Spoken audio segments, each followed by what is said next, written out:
Agua. What's up, Mr. Penkat? Mm, Finally, seems like you have a new background today.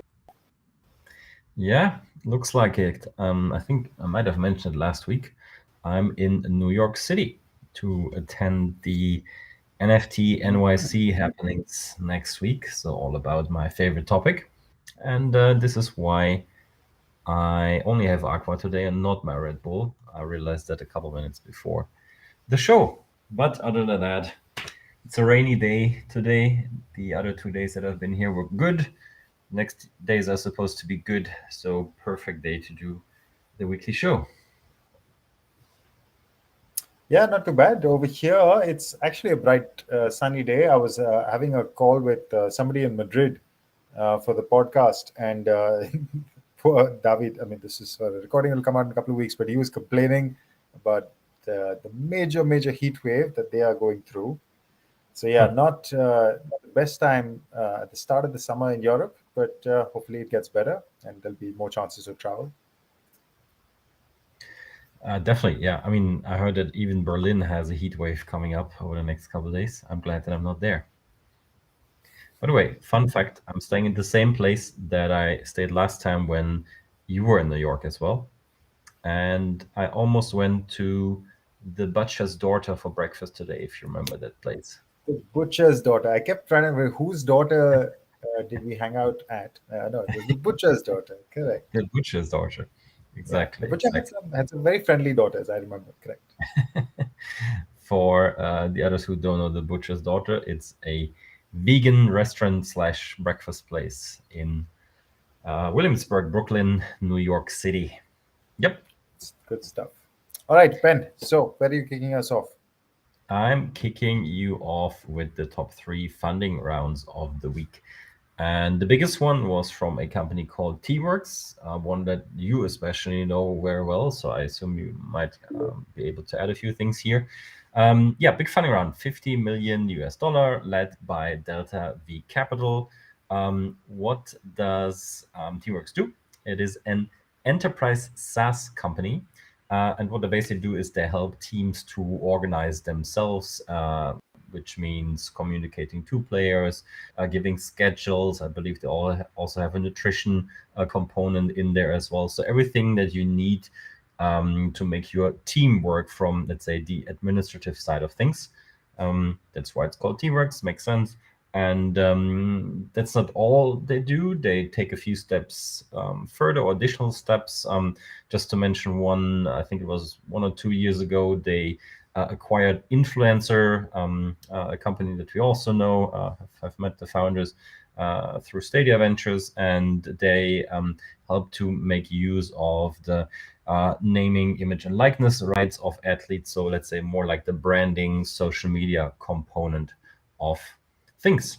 And yeah, interestingly, amongst investors were also some well-known athletes.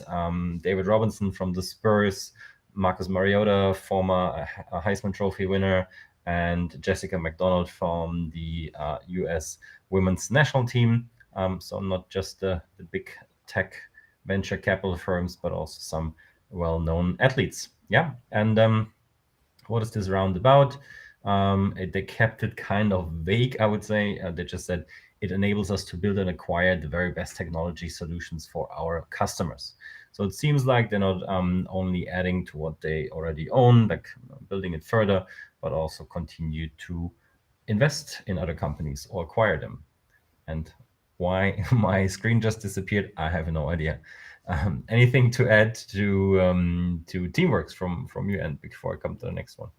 Not too much, actually. I know that, well, we've known that this deal was happening for a while. I actually met Mitch, one of the founders.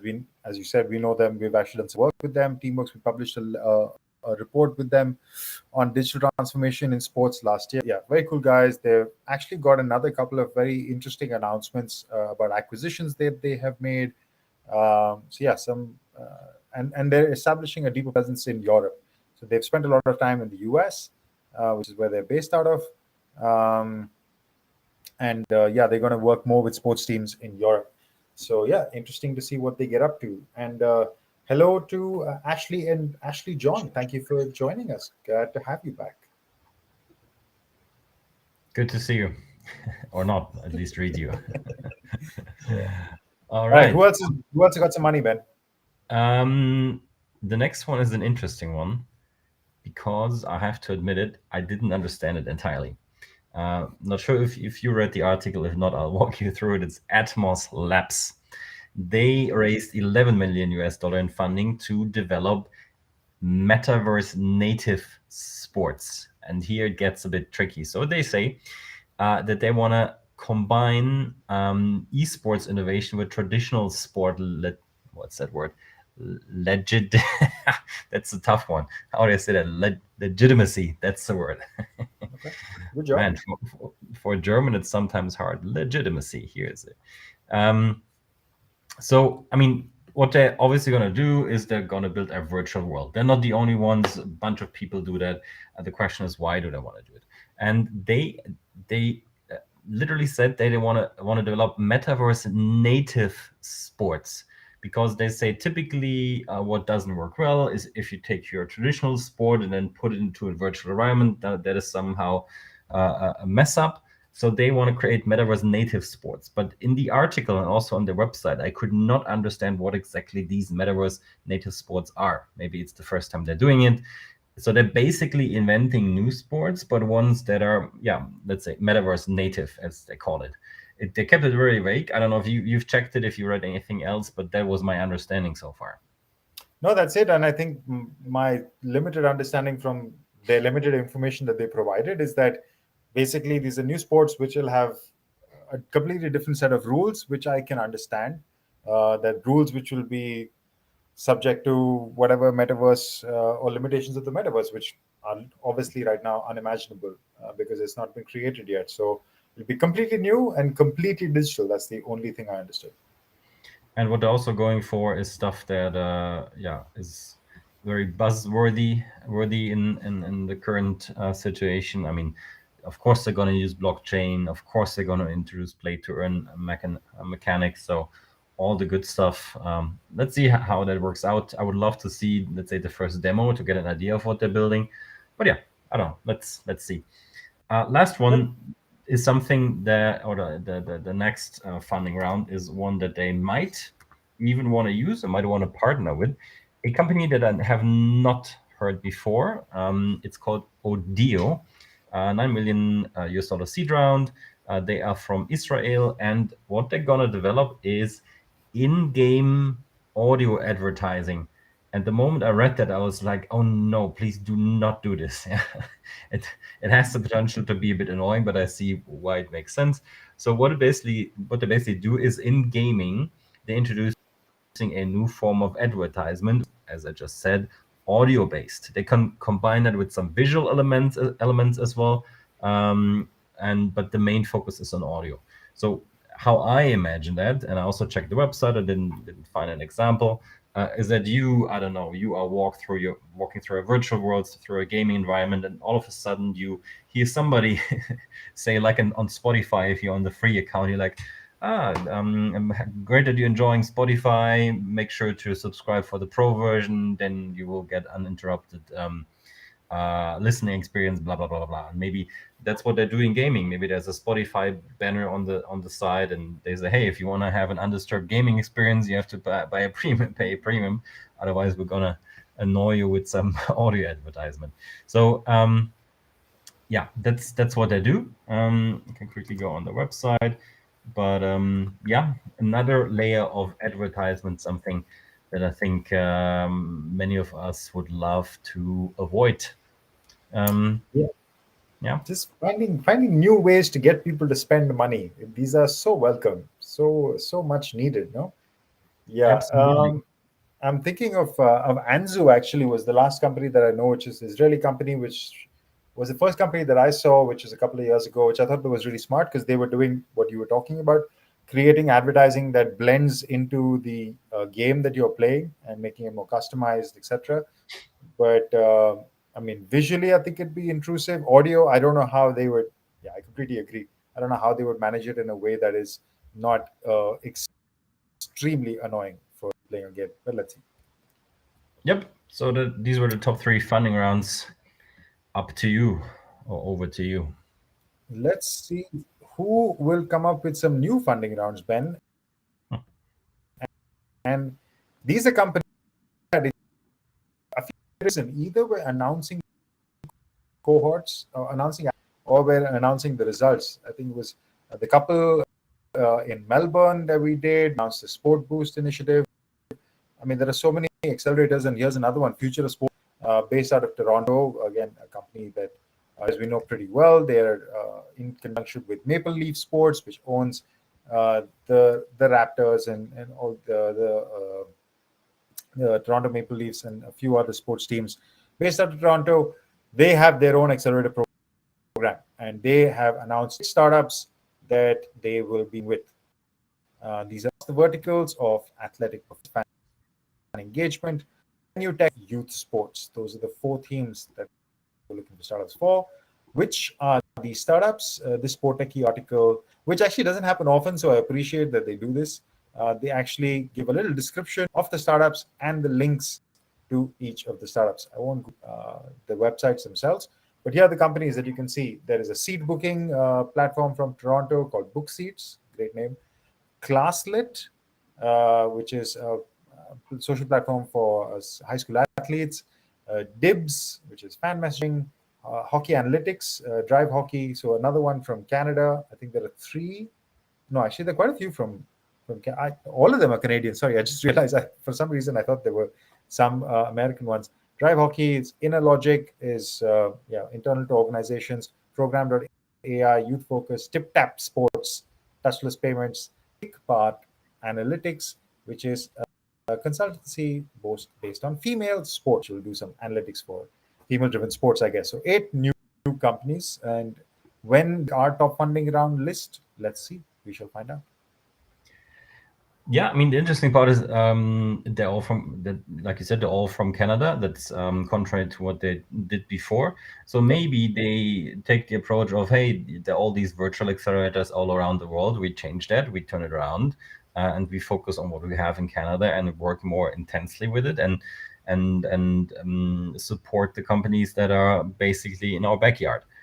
So that I found interesting, and I mean, not all countries are as rich in good sports tech startups as Canada is, so they can definitely do that.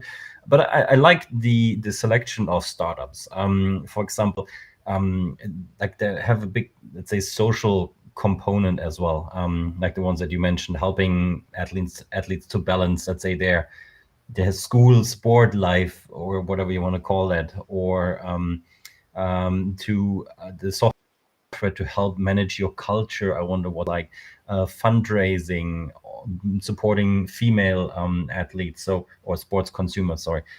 So I think the startups they selected have very interesting backgrounds, in my opinion. True, and a couple of things. As you said, Canada is a growing market for sports tech. We've covered this in our last reports. That traditionally in North America we only look at the US, but Canada was, I think, one of the fastest growing countries last year. I think it was 4th on the list for most funding in 2021. So Canada is an emerging sports tech market. So great to see in a Canada exclusive accelerator. And also what I like is that they didn't go very topical. For example, no NFT based product, which we don't The see only too often. mistake they made. The only mistake. One that I'm not too sad about. Hey, NFT startups get a lot of visibility, maybe overshadowing some other ones. So good on Future Sport Lab and the team, Sherry and them, for coming up with a good program. And Michael, good on you for joining us. Glad to see that's your first time. Hope you join us again. Michael, good to read you. Yep, on to. Are you making fun of me, Ron? No, good to read you. That's right. It's right. Technically, you're absolutely right. They can be happy we don't have in-show audio advertisement from I forgot the name of the company already. From it was Odeeo, yeah. Odeeo, yeah. Coming to better topics, and this is probably my favorite topic of today, even though we have some other interesting ones still coming up. Something coming out of the Netherlands. This is an experiment which is financed by the Dutch or the Dutch Football Association. It's going to cost them 1 million euro. And there are 3 participating clubs, namely Feyenoord, PSV, and Zwolle, who are testing technology to tackle all that racist nonsense that is happening in the stadiums, namely the chanting in the stadiums. I mean, we've seen that, unfortunately, in many stadiums around the world. And in the UK, there were cases. Apparently, in the Netherlands were some. But basically, I guess in every big league, it happens from time to time. But the question is, what can they do about it? And they have introduced some interesting technology, which is both camera and recording devices. And they're going to throw in a bunch of AI and other stuff and machine learning as well. But what the technology does is it's going to record the visual component, obviously, to identify people who might lead those chants or participate in the chants. But the key thing is probably to identify the audio part of it, which, and I think this article said it somewhere, it changes, it realizes the changes in chanting. It can realize if something goes towards a racist kind of chant. I don't know how exactly they're going to do it. But this basically means if you start that nonsense, the technology realizes what you're doing. And I assume that also the cameras are going to be capturing who is participating in. Not sure what would follow afterwards, how they would get to those fans, how they would make sure that they get to them after they leave or when they try to leave the stadium, all of that. But the core itself is amazing that they're finally going to do this so that this nonsense is going to be out of the stadiums. I like it. What about you? Yeah, 100%. I mean, no arguments. In fact, the only thing, to take this step further, first of all, in my head, I was almost, when I read the article, I was like, damn, why has this not been used like this before? Because this technology has been out there. We do fan recognition for all sorts of stuff, for sponsorship, to get brand rec and all that kind of stuff. But now it's being used, so computer vision based technology being used for these kind of purposes, which is fantastic, vision and audio. Number one. Number two, actually had a question for you on this, which is, okay, they use this technology, they pilot it. Hopefully it goes well and gets rolled out at every stadium in Europe. The automatic reaction is that anybody found of this kind of racist activity is banned from the stadium, right? They're banned for life, they're thrown out of there. Do you think there should be more repercussions than that? Is that enough of a deterrent? Should there, for example, be maybe criminal prosecution against somebody? Maybe they get impact at their workplace. Is it, because identifying is one thing, and then pushing that forward? Is that something that direction that we can go in? Do you think? I mean, it's hard to say from the outside. My personal opinion is yes. They should report that to the respective authorities. I'm not sure how let's say how that would stand as evidence in those cases. I guess that it depends on the respective countries or states or wherever they're recording it. But yes, I would go full way. I mean, like I said, this nonsense has no place in sports or anywhere else. So yeah, they should do the lifetime ban. I assume that's what they would do, and report it to the authorities, who would take it further then. And I think knowing this as a fan, that would make you think at least twice if you really want to participate. Exactly. The only reason I brought it up was because I read this tweet by Gary Neville putting this out maybe a year ago. I don't remember, but we're saying banning them from sports stadiums doesn't seem to be enough, because there are groups of fans and they might rotate and they might find other ways to get that message across. But if you actually penalize them where it affects their personal lives, maybe we can stamp this out in a deeper way. All right. Moving along, actually, quickly before we move on, did you see the Clay Thompson impersonator who got banned from the Yeah. Warriors? He Lighting it up. I don't want to say he doesn't look anything like Clay Thompson, but there was He a does. clear difference between them. I mean, But apparently in the interview he said that he got a 10-year ban, got stripped of his tickets and all that, and was it worth it? Yeah, because he got to shoot around a little bit. I don't know. I wouldn't do that. Doesn't make no sense to me. But yeah, you know, they would realize after 3 shots that you're not Klay Thompson. That's the issue. It's pretty quick, exactly. But yeah, for anybody, lighter story, talking about what happened. By the But way, the Warriors are gonna make it tonight, my friend. Tonight's gonna happen. man, I'm actually debating staying. I mean, you're in the US, a great timing for you. 9 o'clock in the evening, perfect time. The game will tip off at 2 a.m. for me, so I'm actually thinking about waking up at like 3:34 just to catch the last quarter. Hopefully, they bring it home in the garden. Right. Actually, Who kind did of not bring it home? connected to the garden somewhere. Yeah, maybe not quite. Where they'll take it, I don't know. But yeah, this is a story about this. We talked about this a lot at the start of 2020. Special purpose acquisition companies. Yeah, this was the norm. Where at the end of at the end of 2020, going into 2021, there were so many SPACs announced for sports. I think we had a tracker as well. Sportico had a tracker as well. There were 40 or 50 companies. There was, I think, at one point $11 billion or something set aside for SPACs in sports, some crazy amount. And our question, I remember getting it all the time, is like, there's so much money being parked because the way it functions Yeah. is, for anybody who's not familiar, quick collect place to acquire a company. That's a simple that is. Special purpose acquisition companies, company built to acquire another company. There's nothing that requires somebody else. Yeah. So we was wondering what is going to happen. There's going to be a fight for acquisition. How many companies will acquire? Because each SPAC is 300, 400, 500 million dollars. So how many big companies are really like that in sports and sports?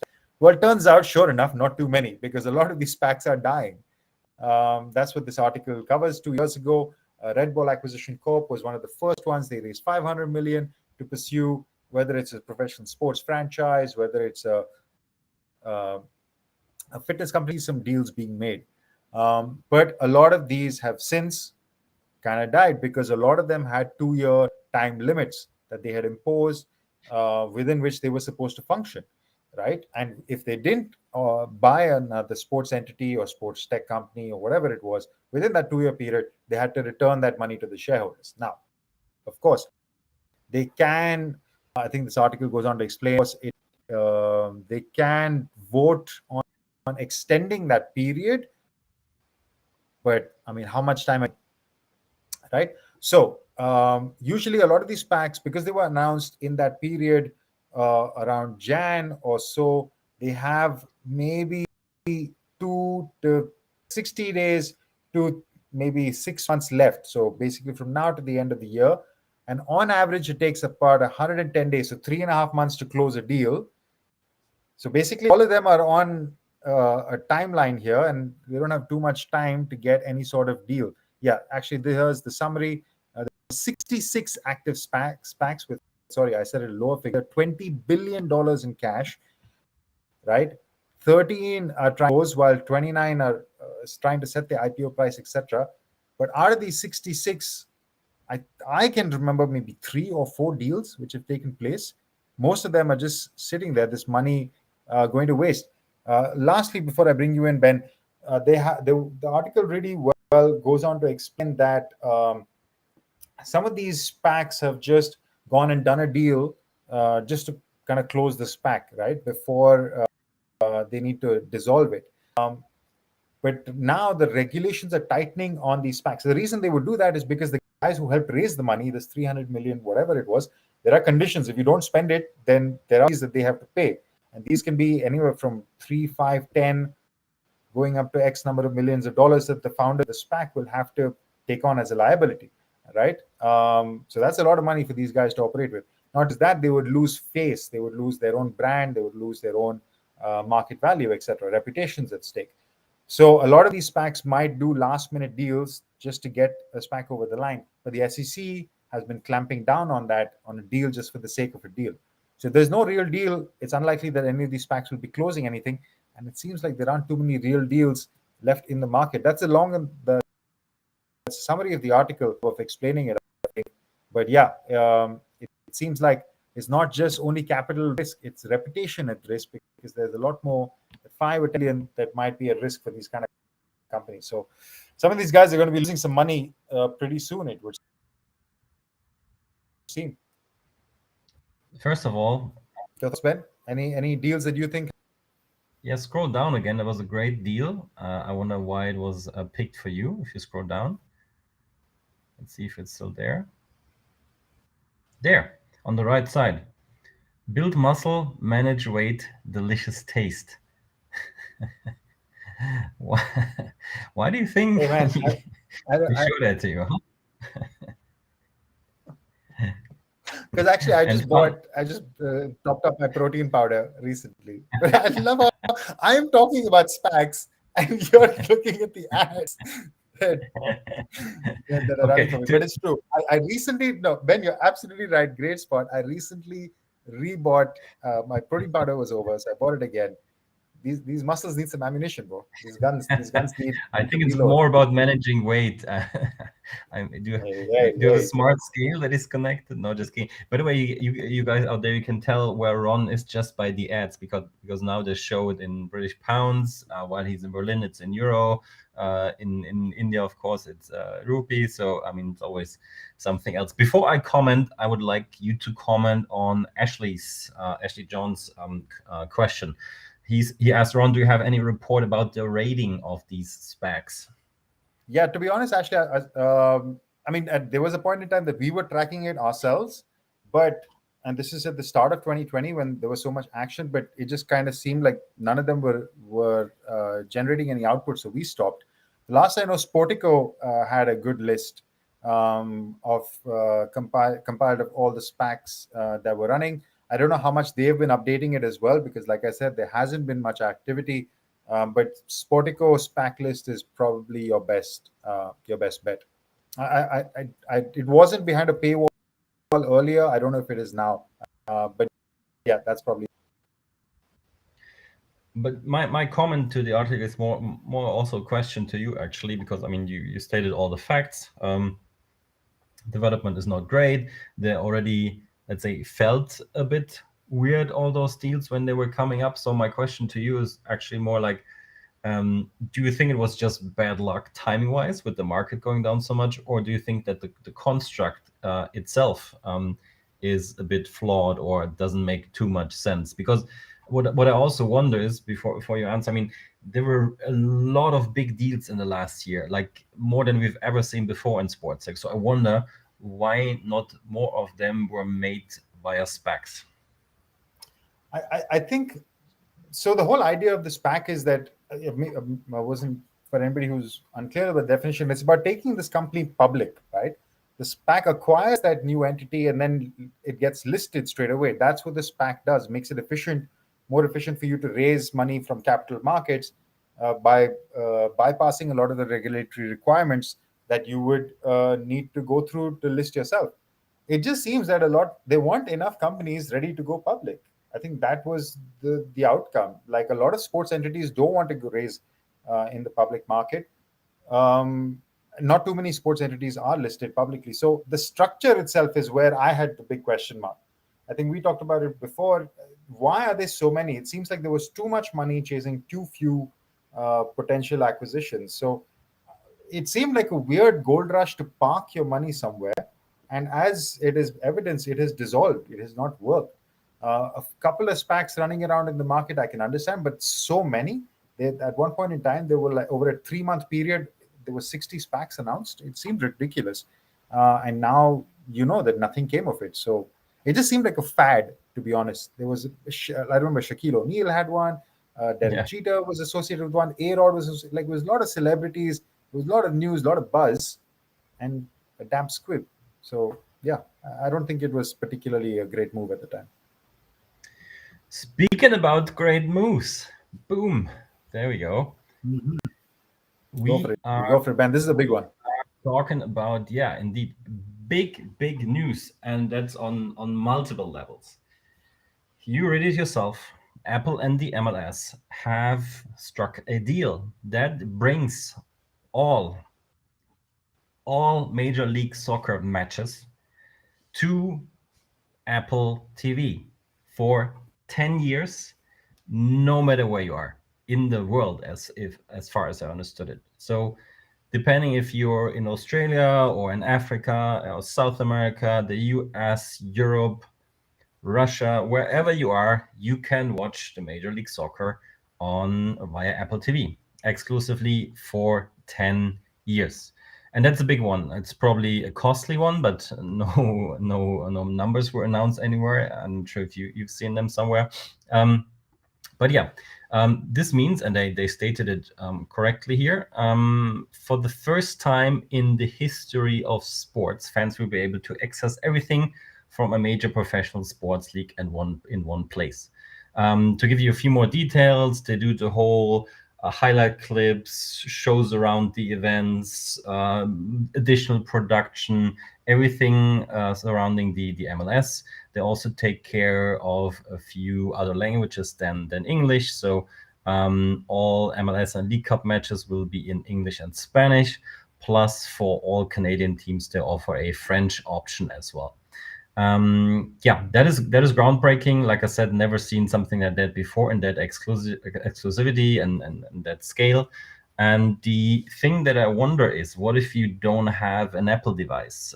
Can you still download the Apple TV app? I don't not. So what would an Android user do, or someone who would like to?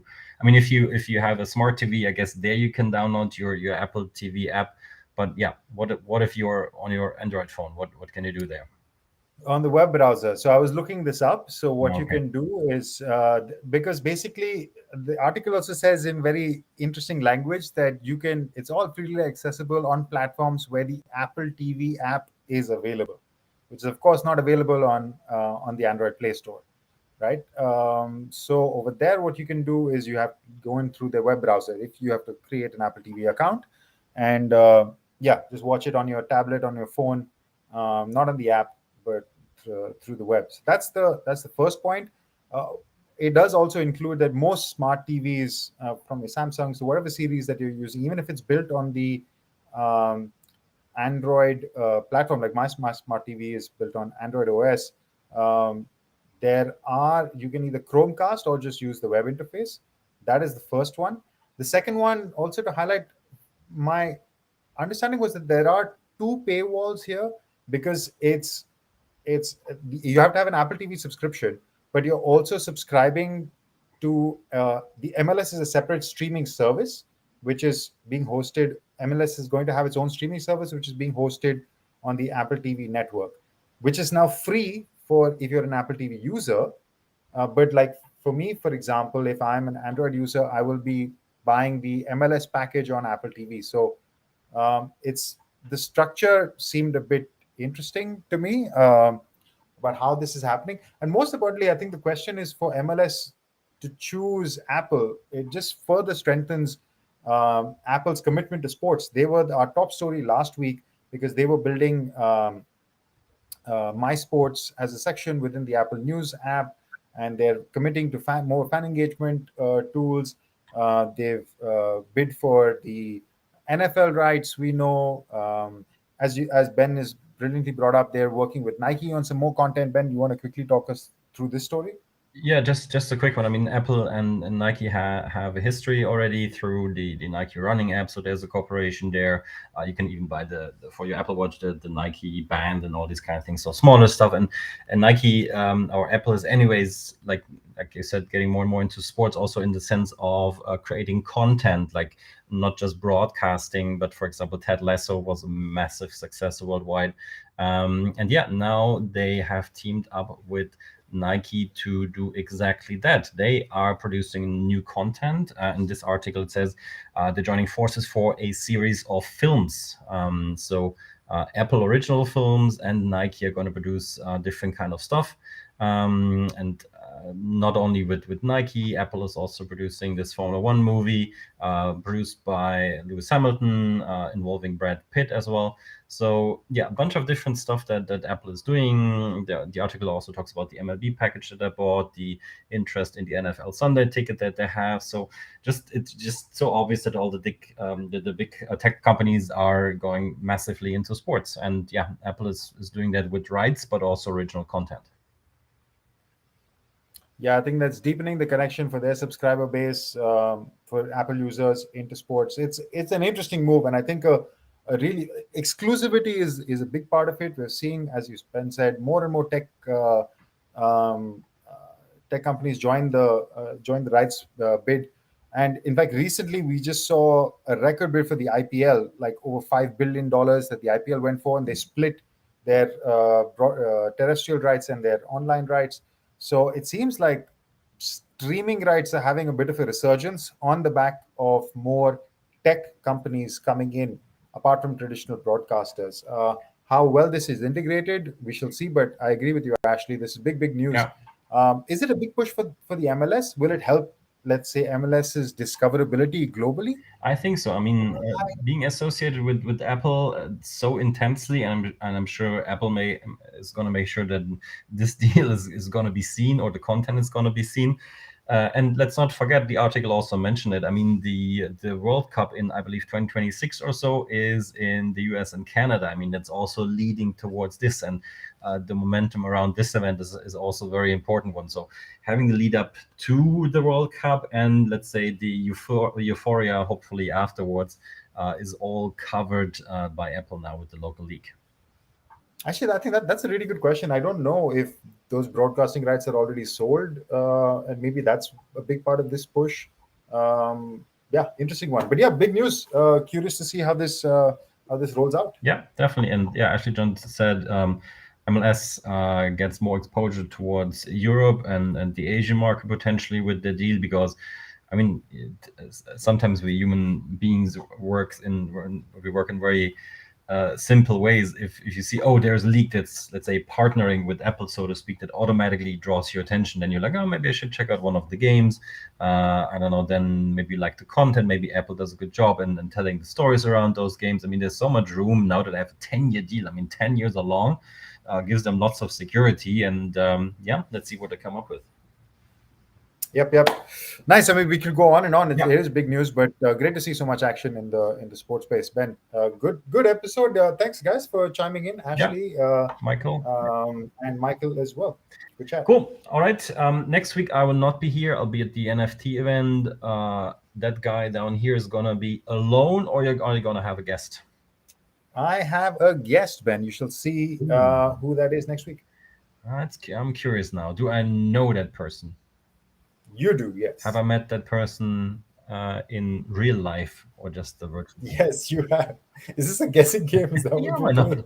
But let's see. All right, guys, we're done for Good this question. week. Have a good one. See you or Ron next week. Cheers. Ciao, guys.